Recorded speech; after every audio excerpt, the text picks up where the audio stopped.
శ్రీమాత్రే నమః. అమ్మతో ప్రయాణానికి స్వాగతం. అందరికీ అమ్మవారి ఆశీస్సులు ఉండాలని మనస్ఫూర్తిగా ఆ తల్లిని వేడుకుంటూ ఈరోజు వైశాఖ మాసపు బుధవారం పరమ పవిత్రమైనటువంటి ఈ కథను భక్తి శ్రద్ధలతో ఆలకించండి. సూత మహర్షుల వారు శౌనకాది మహామునులందరికీ కూడా గణపతి గోకర్ణంలో స్థాపించినటువంటి శివలింగం గురించి ఈ విధంగా వివరిస్తున్నారు. పూర్వం రావణాసురుని తల్లి కైకసి కైలాసాన్ని పొందగోరి ప్రతినిత్యము కూడా మట్టితో చేసినటువంటి శివలింగాన్ని పూజిస్తూ ఉండేది. బలగర్వితుడైనటువంటి రావణుడు అది చూసి పరమేశ్వరునితో కూడా కైలాస పర్వతాన్ని తెచ్చి తన తల్లికి సమర్పించాలి అని అనుకుంటాడు. అతను అక్కడికి వెళ్ళి తన శక్తినంతా కూడా ప్రయోగించి ఆ పర్వతాన్ని నెత్తిపైకి ఎత్తుకుంటాడు. అప్పుడు భూమి మొత్తం కంపించిపోతుంది. లోకాలన్నీ అకాల ప్రళయంలో నశిస్తాయని భావించి అలాంటి ఆపదను నివారించమని చెప్పి పార్వతీదేవి పరమేశ్వరుణ్ణి ప్రార్థిస్తుంది. పరమేశ్వరుడు రావణాసురుణ్ణి కైలాస పర్వతం కింద అణిగిపోయే విధంగా తొక్కేస్తాడు. అప్పుడు రావణుడు ప్రాణాపాయంలో పడి దీనాతి దీనంగా పరమేశ్వరుణ్ణి ధ్యానిస్తాడు.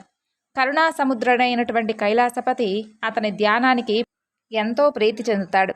అతన్ని ఏదైనా వరం కోరుకోమని అడుగుతాడు. అప్పుడు ఆ రాక్షసరాజు, దేవా, బంగారంతో చేయబడినటువంటి నా లంకాపురం వంటిది ఇంకెవ్వరికీ కూడా లభించేది కాదు. ఎందుకంటే సాక్షాత్తు లక్ష్మీదేవే నాకు దాసి, చతుర్ముఖుడైనటువంటి బ్రహ్మ నా జ్యోతిష్కుడు, యమధర్మరాజు నా సేవకుడు, సర్వదేవతలు నా పరిచారకులు. అటువంటి నాకు ఎక్కడా ఏది దుర్లభం అంటూ ఉండే అవకాశమే లేదు. ఇప్పుడు నా తల్లి కోరిక ప్రకారం కైలాస పర్వతాన్ని తీసుకుని వెళదామని వచ్చాను. శంకరా, నీవు కనుక నాకు ఏదైనా వరం ఇవ్వాలి అని అనుకుంటే నేను ఈ కైలాసాన్ని నీతో సహా లంకకు తీసుకొని పోయే విధంగా అనుగ్రహించు అంటూ కోరుకుంటాడు. అప్పుడు కైలాసపతి, రావణ, ఈ కైలాస పర్వతంతో ఏం సాధిస్తావు? దానిని మించిన నా ఆత్మలింగాన్ని ప్రసాదిస్తాను. దీనివల్ల నువ్వు నా అంతటి వాడువవుతావు. నీ లంకా నగరమే కైలాసం అంతటి శ్రేష్టమవుతుంది అని అతనికి ఆత్మలింగాన్ని అనుగ్రహిస్తాడు.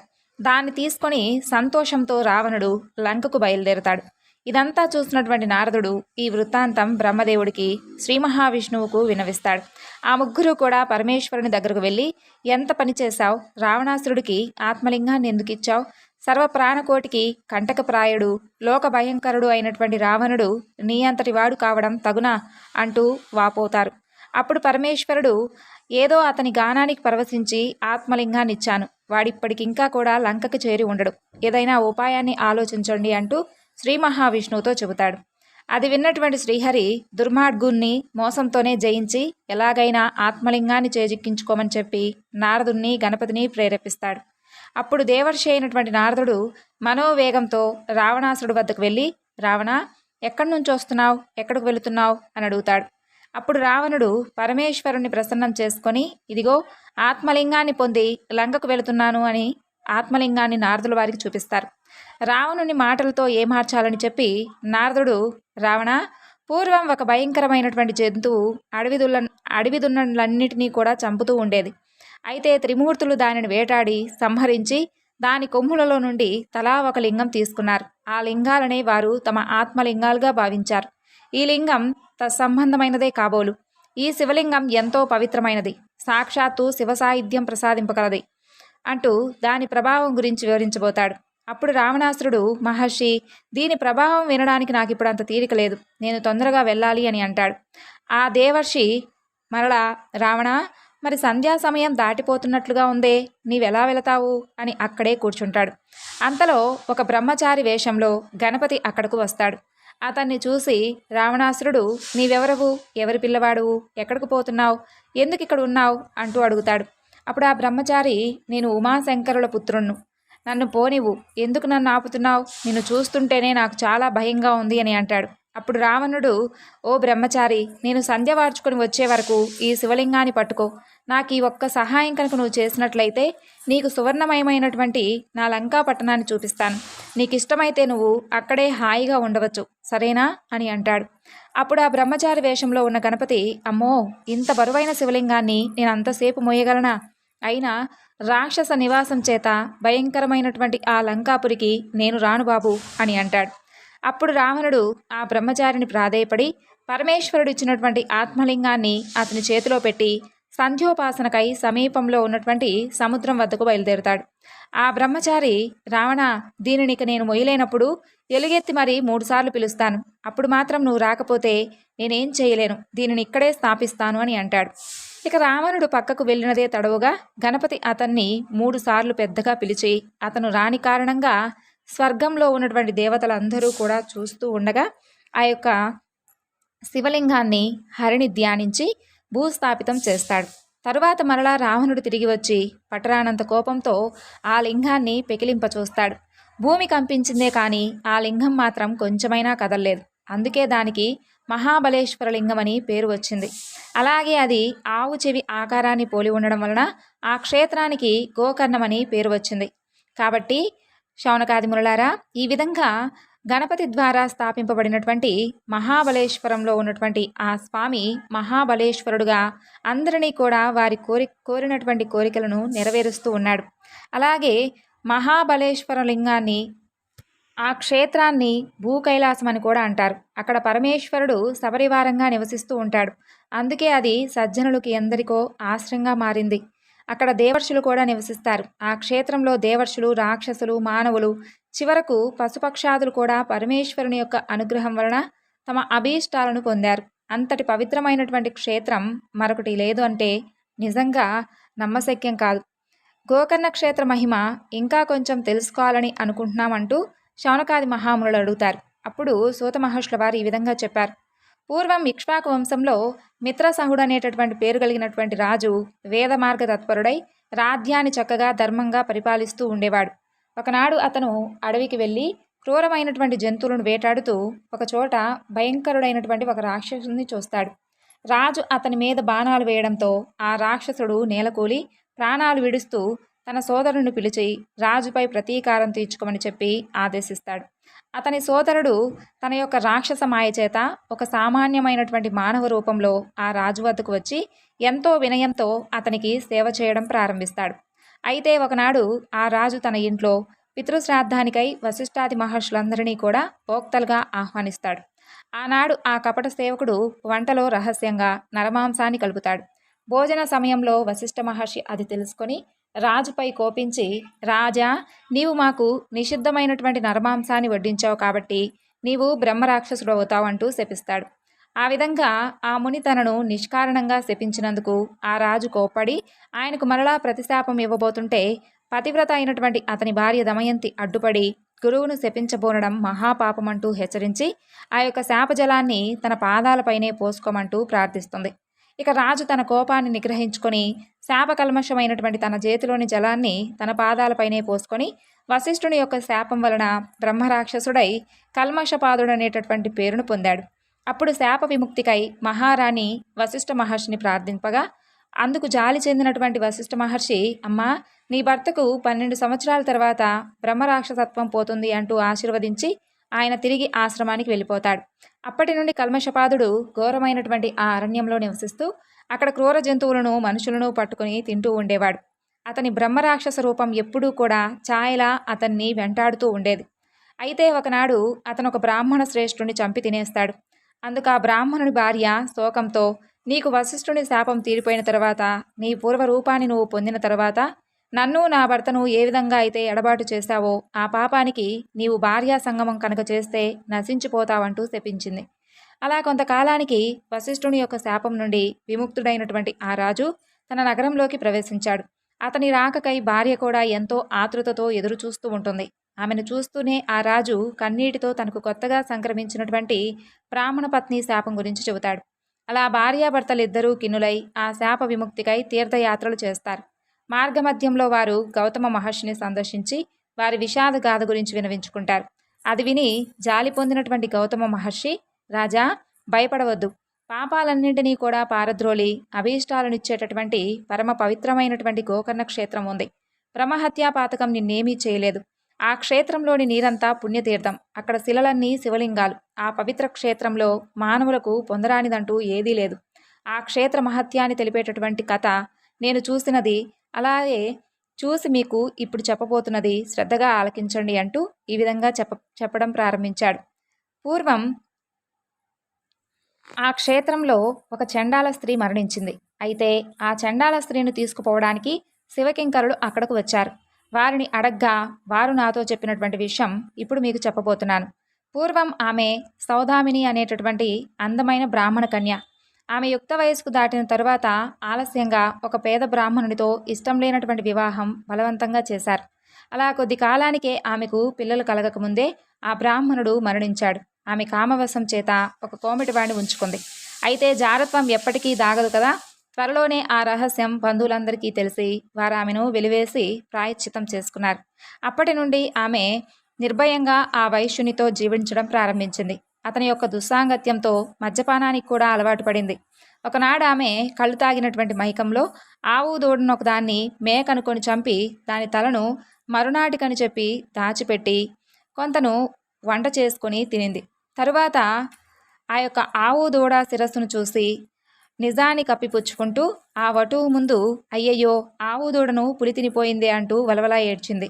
ఆ విధంగా ఆమె ఎన్నో పాపాలను చేసింది. నరకంలో శిక్షలను అనుభవించి కర్మశేక్షం వలన ఈ జన్మను పొందింది. అయితే ఈ జన్మలో ఆమె పుట్టుగుడ్డి కుష్ఠరోగి అయ్యి కొంతకాలం పాటు తన తల్లిదండ్రుల చేత పోషింపబడింది.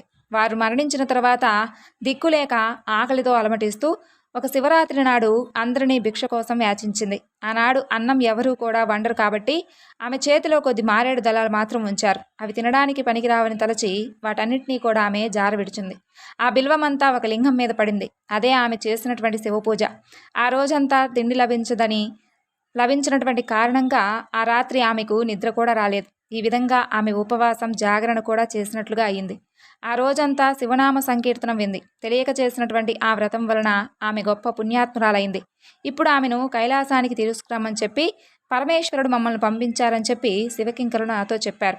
అప్పుడు ఆ శివదూతలు ఆమె మృతదేహంపై అమృతం చల్లి దేవ విమానం మీద ఆమెను కైలాసానికి తీసుకువెళ్లారు. ఆ బుద్ధిపూర్వకంగా చేసిన ఆమె వ్రతానికే మరి అంతటి ఫలితం ఉంటే ఇక మీరు బుద్ధిపూర్వకంగా చేసిన దాని ఫలితం చెప్పతర్మా? కాబట్టి ఓ రాజా, నీవు గోకర్ణ క్షేత్రానికి వెళ్ళి మహాబలేశ్వరుని సేవించు. బ్రాహ్మణి శాపం నుండి తప్పకుండా నువ్వు విముక్తుడు అవుతావంటూ గౌతమ మహర్షి ఆ యొక్క క్షేత్ర మహత్యం గురించి ఈ విధంగా వివరించాడు. చూడు రాజా, గోకర్ణం అంతటి పవిత్ర క్షేత్రం ఇంకొకటి లేదు. మిగిలిన క్షేత్రాలన్నీ చంద్రుడు నక్షత్రాల వంటివనుకుంటే గోకర్ణం పాపమనేటటువంటి కారు చీకట్లను నశింపచేసే సూర్యుని వంటిది. ఆ క్షేత్ర దర్శనం స్మరణము వలన కూడా సర్వ పాపాలు నశిస్తాయి.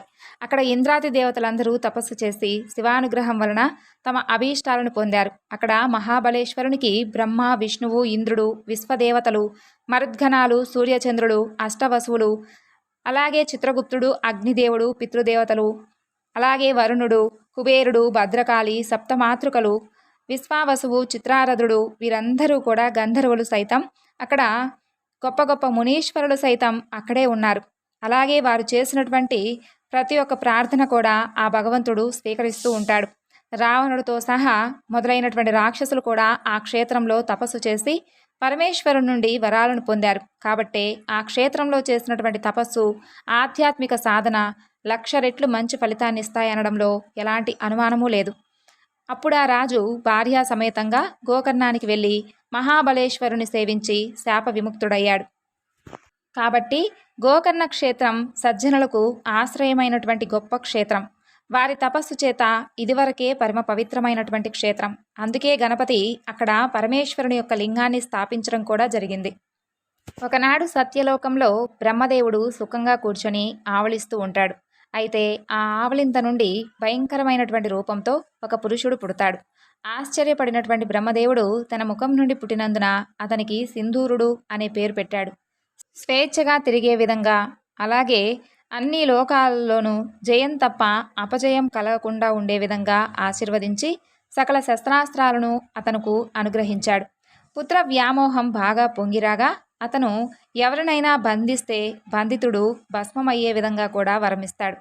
ఇక సింధూరుడు ఏమాత్రం కష్టపడకుండా అనాయాసంగా అనాయచితంగా శక్తి వరాలను శస్త్రాస్త్రాలను పొందేసరికి అతను బాగా మదమత్తుడై గర్వం ఎక్కువైపోయి తామస ప్రవృత్తి కలవాడవుతాడు. తండ్రి అని కూడా చూడకుండా ఆ యొక్క వరప్రభావాన తండ్రి మీదే ప్రయోగించదలిచి బ్రహ్మను తన చేతులతో బంధింపబోతాడు. భయపడినటువంటి బ్రహ్మదేవుడు వైకుంఠానికి వెళతాడు. అది తెలిసి సింధూరుడు అక్కడకు వెళ్ళి శ్రీ మహావిష్ణువుతో యుద్ధం చేయబోగా విష్ణువు మాయమాటలతో అతన్ని కైలాసానికి పంపిస్తాడు. కైలాసంలో పరమేశ్వరుడు తపస్సమాధిలో ఉంటాడు. సింధూరుడు పక్కనే ఉన్నటువంటి పార్వతీదేవిని మోహంతో ఆ తల్లి జడకొప్పు పట్టుకొని రసాతలానికి ఈడ్చుకొని పోతూ ఉండగా పార్వతీదేవి దుఃఖిస్తూ ఉంటుంది. ప్రమదగణమంతా పోయి పరమేశ్వరుని వేడుకోగా ఆయన సమాధి నుండి లేచి ఆ యొక్క ఘోరమైనటువంటి దృశ్యాన్ని చూసి విపరీతమైనటువంటి క్రోధంతో సింధూరునిపై త్రిశూలాన్ని ప్రయోగిస్తాడు. పరమేశ్వరుని యొక్క శక్తి ముందు సింధూరుని శక్తి సన్నగిలిపోతుంది. ప్రాణభయంతో పార్వతీదేవిని వదిలిపెడతాడు. అప్పుడు పార్వతీదేవి చతుర్భుజాలతో సర్వాయుధాలతో సకలార్థ సాధకుడైనటువంటి పాము ఉదరం వంటి ఉదరం గలవాడైనటువంటి సింహవాహనుడైనటువంటి వినాయకుడిని స్మరిస్తుంది. ఆ విధంగా స్మరించగా అప్పుడు అమ్మవారు ఏ విధంగా అయితే స్మరించారో ఆ యొక్క సర్వాయుధాలతోనూ సకలార్థ సాధకుడైనటువంటి పాము ఉదరం వంటి ఉదరం కలవాడైనటువంటి సింహవాహనుడైనటువంటి వినాయకుడు అవతరిస్తాడు. ఇక వినాయకుడు పార్వతీదేవితో నేను ఈ సింధూరుణ్ణి సంహరించుటకై నీకు కుమారుడిగా అవతరిస్తానని చెప్పి తల్లితో చెబుతాడు. ఆ విధంగా గౌరీ తిథి అయినటువంటి తదీనాడు పార్వతీదేవి గర్భమున ప్రవేశిస్తాడు. గర్భం దినదిన ప్రవర్ధమానమవుతున్నటువంటి సమయంలో పార్వతీ పరమేశ్వరుడు విహారార్థమై వింధ్యాపర్వత ప్రాంతాలకు వెళతారు. సింధూరుడు ఋషుల యొక్క ఆశ్రమాలు, చెట్లు, చెరువులు పాడు చేస్తూ త్రిమూర్తులను గడ్డిపోచవలే చూస్తూ అహంకారంతో తిరుగుతూ ఉండగా అశరీరవాణి పార్వతీదేవి యొక్క గర్భం నిన్ను చంపుతుందని చెప్పి పలుకుతుంది. కోపంతో రెచ్చిపోయినటువంటి సింధూరుడు వింధ్యాటవికి వెళ్ళి పార్వతీ పరమేశ్వరులను చూస్తాడు. మాయతో వాయు రూపంలో తెలియకుండా పార్వతీదేవి గర్భంలోకి ప్రవేశించి గోళ్లతో గర్భంలో ఉన్నటువంటి ఆ శిశువు తలను తుంచివేసి బయట వింధ్యాపర్వతం మీద పడవేసి వెళ్ళిపోతాడు. అదంతా తెలియనటువంటి పార్వతీ పరమేశ్వరులు కైలాసానికి చేరుకుంటారు. పార్వతీదేవి నిండు చూలాలవుతుంది. ప్రసవానికి ముందు ఆమెకు సింహవాహనుడైనటువంటి వినాయకుడు కనపడి దుష్ట శిక్షణకు, మాతృశూశ్రణకు తాను అవతరించబోతున్నట్లుగా చెబుతాడు. పార్వతీదేవి ప్రసవిస్తుంది. పిల్లవాడు పుడతాడు. కానీ శిరస్సు లేదు. పార్వతీదేవికి భయం, శోకం ముంచుకొస్తాయి. ఆ వార్త నందీశ్వరుని ద్వారా అంతటా కూడా పాకిపోతుంది. దేవతలందరూ గుమికూడతారు. అప్పుడు తటాలున పరమేశ్వరునికి గజాసుర సంహారం, అతనికిచ్చినటువంటి వరం గుర్తుకొస్తాయి. వెనువెంటనే గజాసుర మస్తకం తెచ్చి ఆ యొక్క శిశువు ముండానికి శ్రీహరి అతికిస్తాడు. అప్పటి నుండి వినాయకుడు గజానుడవుతాడు. ఈ వార్తను నారదుడు సింధూరుని వద్దకు వెళ్ళి సింధూరుడికి చెప్పగానే సింధూరుడు మండిపడి మూర్ఛపోయి ఆ పిల్లవాడిని చంపుటకై వెళతాడు. 4 చేతులతోనూ 4 ఆయుధాలు కలిగి సింహవాహనుడై వెలిగిపోతున్నటువంటి ఆ పసికందును చూసి ఆశ్చర్యపడి జాలిపడి ముక్కు పచ్చలారన్నటువంటి పిల్లవాడివి నీవా నన్ను చంపేది, ముందు నీ ప్రాణాన్ని నువ్వు దక్కించుకొని అంటాడు. అప్పుడు ఆ పసిబాలుని రూపంలో ఉన్న వినాయకుడు అత్యంత స్వల్పమైనటువంటి దీపం మొత్తం చీకటిని నశింపచేస్తుంది కదా, ఒక చిన్న అంకుశానికి పెద్ద మదగజం లొంగుతుంది కదా, అలా మదోన్మతులు నశించక తప్పదు అంటూ తన యొక్క నిజమైనటువంటి విశ్వరూపాన్ని ప్రదర్శిస్తాడు. ఆ రూపాన్ని దర్శించి కూడా సింధూరుడు మాత్రం ఏమాత్రం చెలించక అజ్ఞానాంధకారంలోనే మునిగి క్రోధావేశంతో తలపడి యుద్ధంలో వినాయకుని చేతిలో మరణిస్తాడు. వాహనమైనటువంటి సింహం సింధూరుని రథవాహనములైనటువంటి అశ్వాదులను తుదముట్టిస్తుంది. అప్పుడు బ్రహ్మాదులందరూ కలిసి వినాయకుడిని స్తుతించి పూజించి సత్కరించి స్వామిని కానుకలతో ముంచెత్తుతారు. అప్పుడు జగన్మాత అయినటువంటి పార్వతీదేవి తన తనయుడైనటువంటి విఘ్నేశ్వరుణ్ణి ఈ విధంగా ఆశీర్వదిస్తుంది. ఎవరైతే సింహవాహనారూఢుడైనటువంటి ఈ యొక్క వినాయకుడిని ఎవరైతే పూజిస్తారో వారికి ఎలాంటి కార్యాలైనా తప్పకుండా ప్రారంభించే ముందు ఈ స్వామిని ఎవరైతే ప్రార్థిస్తారో వారికి తప్పకుండా విజయం లభిస్తుంది. ఆది దంపతుల యొక్క ప్రథమ పుత్రరత్నమైనటువంటి గణనాథుడికి తొలి పూజ అన్ని విధాలుగా అన్ని శుభాలను చేకూర్చేలా మంచి ఫలితాన్ని ఇస్తుందంటూ ఆ తల్లి ఆశీర్వదిస్తుంది. వినాయకుడు అంటేనే జ్ఞానానికి ప్రతిరూపం, సకల సద్గుణాలకు ప్రతిబింబం. అలాంటి గణేశుని ముందే అహంకారాన్ని ప్రదర్శిస్తే తన హోదాను చూపించి చిన్నబుచ్చాలి అనుకుంటే పరిణామం ఎలా ఉంటుందో ఈ కథ ద్వారా తెలుసుకుందాం. సంపదకు అధిపతి అయినటువంటి కుబేరుడికి ఒకనాడు తన వైభోగాన్నంతా దేవతలకు ప్రదర్శించాలనేటటువంటి కోరిక మొదలవుతుంది. అందుకోసం అంగరంగ వైభవంగా ఒక విందును ఏర్పాటు చేస్తాడు. దానికి 3 దేవతలను పిలవడం మొదలు పెడతాడు. అలా పరమేశ్వరుని కూడా తన విందుకు ఆహ్వానించేందుకు కైలాసాన్ని చేరుకుంటాడు కుబేరుడు. అక్కడ కొలువై ఉన్నటువంటి శివపార్వతులను దర్శించుకుని వారిని తన విందుకు రమ్మంటూ ఆహ్వానిస్తాడు. కుబేరుని వాలకం, అతని మాట తీరు గమనించినటువంటి శివపార్వతులకు అతని ఆహ్వానం వెనుక ఉన్నటువంటి దర్భం అర్థమవుతుంది. నీ విందుకు రావాలనే ఉంది, కానీ బహుశా వీలు పడకపోవచ్చు. అందుకని మాకు బదులుగా మా కుమారుడు వినాయకుడిని పంపిస్తాం అంటాడు పరమేశ్వరుడు. ఆ మాటలకు కుబేరుడు కొంత నిరాశ చెందినా గణేశుడు కూడా శివుని ప్రతినిధే కాబట్టి ఆయన ముందు తన యొక్క అలకాపురి వైభవాన్నంతా కూడా ప్రదర్శించాలని అనుకుంటాడు. విందు రోజు రానే వస్తుంది. ఒక్కొక్కరుగా దేవతలందరూ కుబేరుని రాజధాని అలకాపురికి చేరుకుంటుంటారు. వారికి తన రాజ్యంలోని సంపదనంతా చూపించి మురిసిపోతూ ఉంటాడు కుబేరుడు. అదే సమయంలో గణేశుడు అలకాపురిలోకి ప్రవేశిస్తాడు. గణేశుని చూసినటువంటి కుబేరుడు ఆయన్ను సకల మర్యాదలతో ఆహ్వానించి తానే దగ్గరుండి మరి తన వైభవాన్ని చూపించడం మొదలుపెడతాడు. అంతలో విందు మొదలవుతుంది. విందు కోసం తయారు చేసినటువంటి వందలాది పక్షాలను చూడటంతోటే ఆహ్వానితుల కడుపు నిండిపోతుంది. వినాయకుడు మాత్రం తన ముందున్నటువంటి ఆహారాన్ని చిటికలో పూర్తి చేసి పారేస్తాడు. ఆపై తనకు ఎంత వడ్డిస్తే అంత ఆహారాన్ని కళ్ళు మూసి తెరిసేంతలో ఆరగించడం మొదలు పెడతాడు వినాయకుడు. అలా వినాయకుడికి మరింత ఆహారాన్ని అందించేందుకు సేవకులందరూ కూడా అటూ ఇటూ పరుగులు పెట్టడం మొదలు పెడతారు. వందలాది మంది కోసం వండినటువంటి ఆహారం అంతా వినాయకుడి ఆకలిని తీర్చలేకపోతుంది. రాజ్యంలో ఎక్కడెక్కడ ఉన్న ఆహారాన్ని తీసుకువచ్చి వడ్డించినా ఉపయోగం లేకుండా పోతుంది. ముక్కోటి దేవతల సాక్షిగా కుబేరుడు వినాయకుని ఆకలిని తీర్చలేక నిస్సహాయంగా నిల్చొని ఉండిపోతాడు. ఆకలి తీరని వినాయకుడు మాత్రం తన ముందు ఏది కనిపిస్తే దాన్ని కుటుక్కుమనిపించేయడం మొదలు పెడతాడు. పరిస్థితి అలా కొనసాగితే తన అలకాపురి రాజ్యం మొత్తం వినాయకుడికి ఆకలికి ఆజ్యమైపోతుందని అర్థం చేసుకుంటాడు కుబేరుడు. వెంటనే పరిగెత్తుకుంటూ కైలాసానికి చేరుకుంటాడు. జరిగిందంతా పరమేశ్వరుడికి వివరించి శరణు వేడుకుంటాడు. నాకు బుద్ధొచ్చింది. ముల్లోకాలకు అధిపతివైనటువంటి నీ ముందే నా దర్పాన్ని ప్రదర్శించాలనుకున్నాను. ఇప్పుడు నా అస్తిత్వానికి ముప్పొచ్చింది. దయవుంచి నన్ను రక్షించండి అంటూ సాగిలపడతాడు. కుబేరుని యొక్క బేలమాటలు విన్న పరమేశ్వరుడు చిరునవ్వుతో భక్తి వినయాలతో ఒక గుప్పెడు మెతుకులను గణేశునికి అర్పించినా అతని ఆకలి తీరుతుంది. దర్పంతో తన కడుపు నింపాలనుకుంటే మాత్రం సాధ్యం కాదు కుబేరా అంటూ ఒక గుప్పెడు మెతుకులను ఆయన చేతిలో వేస్తాడు. పరమేశ్వరుడు అందించినటువంటి ఆ గుప్పెడు మెతుకులను చేతపట్టుకొని పరుగు పరుగున అలకాపురికి చేరుకుంటాడు కుబేరుడు. ఆ విధంగా అక్కడ తన ఆకలితో ఏకంగా అలకాపురినే భక్షించేందుకు సిద్ధంగా ఉన్నటువంటి వినాయకుడికి చేతులు జోడించి పరమేశ్వరుడు అందించినటువంటి గుప్పెడు మెతుకులను ప్రసాదంగా అర్పించాడు. ఆ గుప్పెడు మెతుకులతో వినాయకుని ఆకలి తీరిపోతుంది. గణేశుని ఆకలితో చిన్నాభిన్నమైపోయినటువంటి తన రాజ్యాన్ని, చిన్నబోయినటువంటి తన పరివారాన్ని చూసుకొని కుబేరుడు స్థానివై ఉండిపోగా వినాయకుడు మాత్రం బొజ్జను తడుముకుంటూ చిరునవ్వుతో కైలాసానికి బయలుదేరి వెళ్ళిపోతాడు. ఎంతటి వారికైనా గర్వం పనికిరాదన్నటువంటి నీతి ఈ కథ ద్వారా కనిపిస్తుంది. అంతేకాదు, దర్పంతో కాకుండా భక్తితోనే ఆ గణపతి మనసును జయించగలమనేటటువంటి బోధ కూడా ఈ కథ ద్వారా మనందరికీ కూడా అర్థమైంది కదండి. ఈ వివరణను ఇంతటితో ముగిస్తున్నాను. మరొక చక్కని వివరణతో మరలా కలుసుకుందాం. అంతవరకు నమస్కారం. సర్వం శ్రీ లలితార్పణమస్తు. స్వస్తి.